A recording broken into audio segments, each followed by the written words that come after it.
Hello again. We have another expedition here at the Point Defiance Marina. I just got done doing a Dungeness crab megalope survey. We didn't find any, sadly. But when I took the ROV out, I saw this, a handsome red rock crab. This is a good 14 centimeter specimen.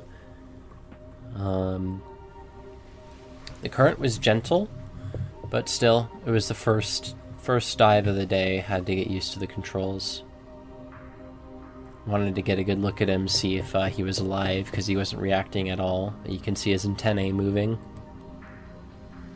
He is a very chill crab.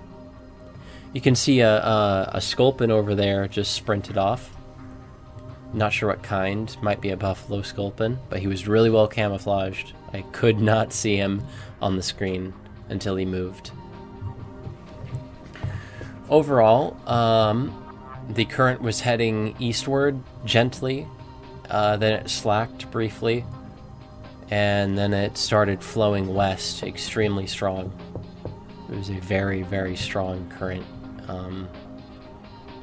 which started affecting my ability to control the ROV in a way that was satisfying. This is near the marina, as I mentioned, so there's a lot of debris out here. A lot of plumose anemone. As a matter of fact, this log has a whole colony of plumose on it. All white. Well, except for that little orange one, I guess. I had an assistant this time, though they were just kind of sitting by, watching with me, kept me company.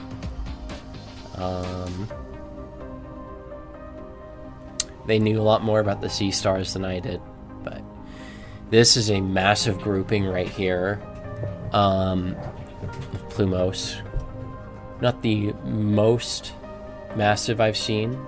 The wreckage at Les Davis has had more, as well as some another log. Oh, here's a rockfish. He speeds away. He's really well camouflaged. A lot of the fish here are extremely well camouflaged. And it's hard to, especially during the day, it's hard to discern them on the phone screen. But I essentially wanted to see what kind of fish it was. I knew it was a rockfish, because who would hang out by a log like that? But I didn't see where he went. He went behind the log, as we can see, as we saw in the clip here, but I thought he went inside. I accidentally kicked up some silt, unfortunately, so image is a bit muddy. Ultimately, I did not find the rockfish again, and it didn't look like there was much anything inside there. It looks like there's something. I can't make it out. Can't make out what was in there. Maybe some crustaceans. Oh, here's a roxel, and I know this is a roxel because I got a decent look at its pupils this time. And you can see that it's not trying to hide itself. It's just staying on the surface, all propped up. This roxel was a bit scared of me. The first flatfish to be frightened of the ROV. This would be Expedition 8 or 7, I think. Yeah, Expedition 7.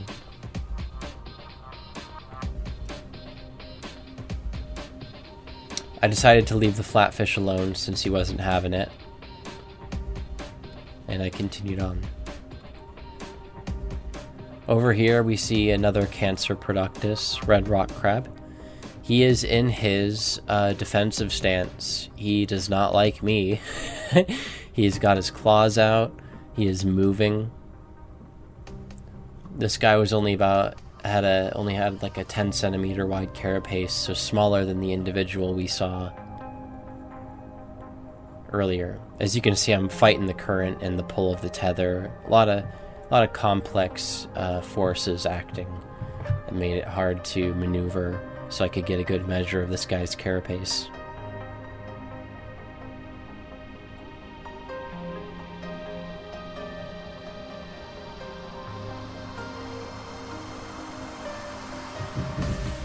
This is not a commercially important species. Dungeness crabs have more meat on them, and so they are specifically fished for over red rock crabs. But they are not, you know, completely ignored. At a discovery day at the Mass Center, a lady came up to me and was telling me how the population has crashed. Based on what I've seen, you know, there's some around, but not as many as the Cancer productus. Not many Metacarcinus magister here. Oh, there was a crab that I just passed over. I didn't see him. Didn't see him there. I ended the recording here and moved on to a new area. This was about 12 meters deep. This is at about 22 meters down, 23. There's a big California sea cucumber there that we can see. I got a good measure of him. I was excited to see it. That's about a 30 centimeter individual, just about. There's this big field of I don't know what these are. Maybe a kind of worm. A whole field of them right here. There's a nice plump sea star right there. I don't know the species. I'm not really an echinoderm guy. But yeah, we have lots of whatever these are. A whole field of them. I mean, it just went on and on. 23 meters away from the tide was about midway. So we were at 23 meters between high and low tide, right in the middle. So however far from shore that is. Yeah, if like a lot of things around here, they appear to be filter feeders. Yeah, that's everything. I will